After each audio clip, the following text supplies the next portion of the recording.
私の制作はここから始まります。この土がどうして欲しいかということを五感を使ってしっかりと感じ取るようにしています。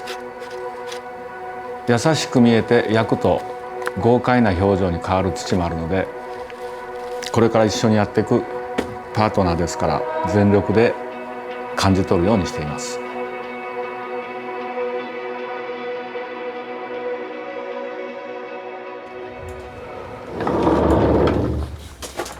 入り口が間違っていることもあります。どれぐらい水となじませるのか、どれぐらいの柔らかさで取り込むのか、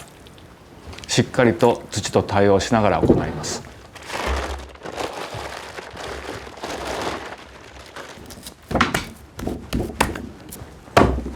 これから私が作ろうとしていることとこの土がなりたいことが一緒かどうか、よく話し合いながら行います。この土は何をどんなやり方で作るのがふさわしいのかというイメージがあります。あらゆる可能性の中からいけそうなものをまず形にします。制作をしていると時間の経つのを忘れてしまいます。佇まいや気配といった土の力をより生かすために、加える手法は最小限にとどめることを心がけています。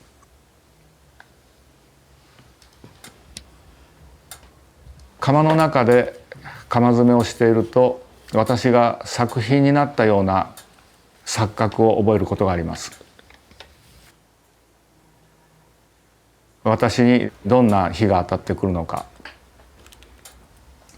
そういうことを感じながら窯詰めをしています。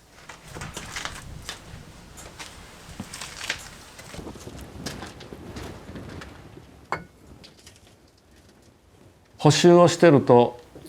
窯がどれぐらい焼けたか、それがよくわかります。どの程度この場所が動いたか、どの温度になったか、そういう情報が入ってきます。作品を焼くということは窯をしっかりと焼くということが全てです。窯焚きは私がどうしたいかというよりも、窯が今どの程度木を欲しがってるか、どれぐらい待ってほしいか、どれぐらいの空気が欲しいか、それを音と熱で感じながらしっかりと窯と対話して焚くようにしています。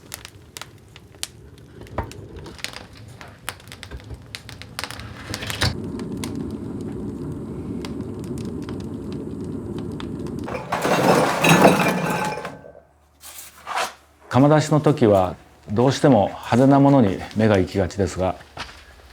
一喜一憂しないように心がけています。長い時間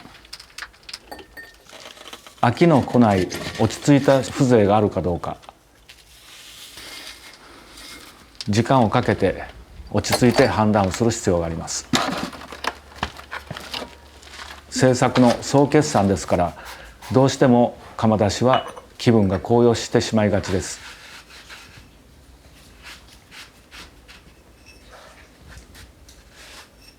二度と元の土には戻らぬ土を焼くという思いを大切に制作しています。土を石に変え、木を灰にしてしまう作業ですから。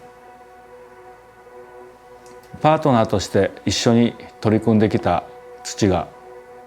作品になって誰かの手元で大切に使われていく、使ってもらってる人に可愛がっていただけるようにという思いで送り出しています。拓守です。備前焼作家です。